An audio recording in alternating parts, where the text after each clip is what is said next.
I moused up, guys. I'm sorry. I didn't mean for my actions to hurt people in the way that they did, but here we are. In yesterday's Mouse of the Day video for Ominous Olivia, I instructed people to go check out the Cheese Tavern because they have delicious cheese drinks. Turns out the cheese drinks are the reason Ominous Olivia is the way she is. And it's also the same reason why Mind Control Mo is the way that he is. The cheese drinks of the Cheese Tavern are evil, guys. Do not drink them. And when I went live today on twitch.tv/awesomecheesemouse, I had a bunch of people in the chat saying, I'm in the hospital in critical condition right now because I had a cheese drink from the Cheese Tavern that Ominous Olivia goes to. Guys, I feel so bad. I feel really, really bad for everyone that got hurt, and I'm so sorry that I recommended the Cheese Tavern. I've never been there myself, but Ominous Olivia makes the drinks look so good, so I thought they would be great, but apparently they're actually really bad for you, and they're evil cheese drinks. Ominous Olivia actually got off the hook easy because she only turned ominous and strange and quiet, but Mind Control Mo got completely mind controlled, and now he's lost all control of his life. Guys, this is bad for Mind Control Mo. And I was in such a bad mood today after hearing what went wrong with everyone. I was just feeling so down. I didn't even know if I could record Mouse of the Day, but while we're here, oh, what the fluff. Before he was mind controlled, Mo liked to spend a lot of his time at the tavern. The tavern was a cozy little spot off the edge of the mouse village. It was where all the mice gathered to unwind after a long day of scavenging and hiding from the alleyway cats. Gruff Gary was the old grumpy bartender, and he made the best cheese drinks in the world. Mice from all over would come by, especially after hearing about some of his exotic creations. One night, as Mo sat at the bar, his tail wrapped lazily around the stool's leg, he noticed a new drink on the menu. He was in his usual spot halfway through a sharp cheddar brew when his eyes landed on it, the Cyclops Special. Gruff Gary didn't have a sign or an advertisement for it. It was just a small chalkboard on the back wall, scribbled with strange symbols and a single phrase, "Dare to see the truth?" Mo chuckled to himself. See the truth. He shook his head.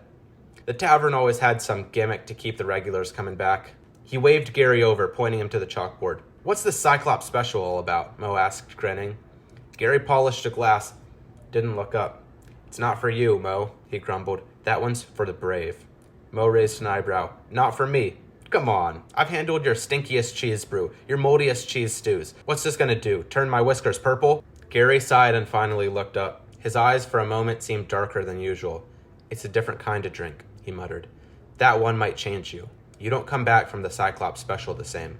Now, if you know anything about Mo, you'd know that telling him not to do something was the fastest way to get him to do it. His curiosity got the best of him, and with a grin, he slid a handful of cheese crumbs across the bar.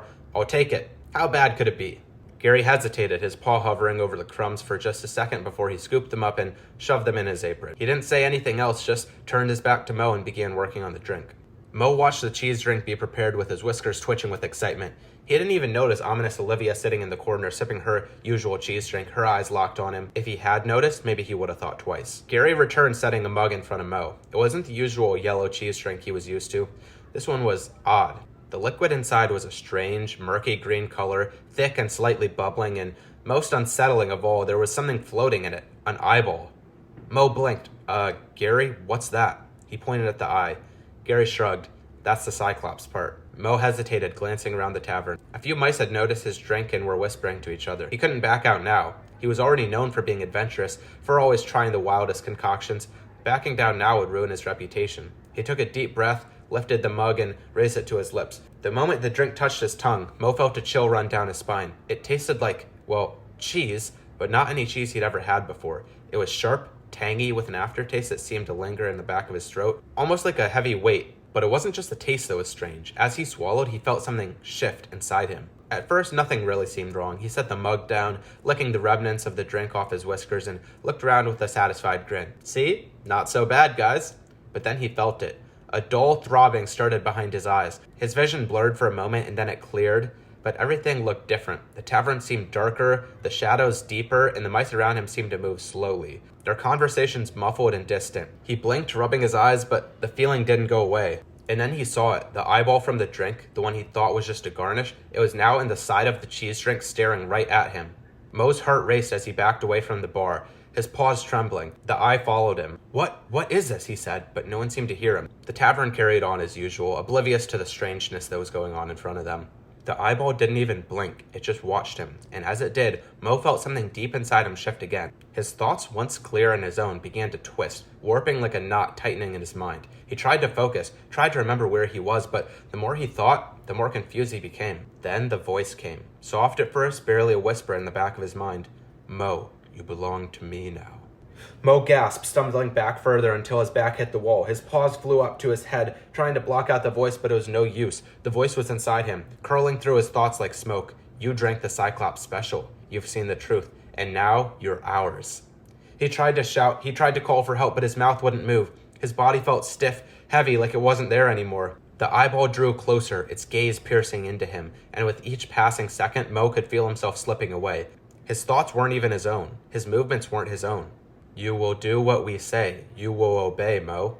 The tavern blurred around him, the voices fading into an incoherent hum. Mo could barely think, barely comprehend what was happening. His mind was no longer his own. It was like being trapped inside his own body, watching as someone else took control.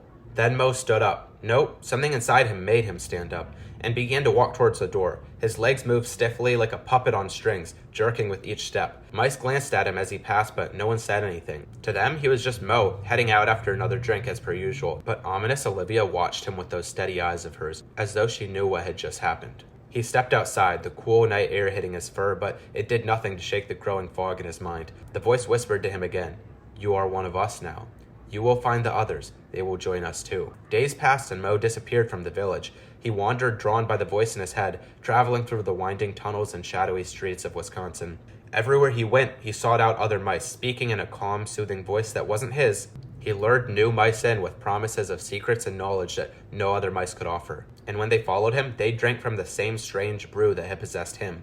They too fell under the control of the Cyclops.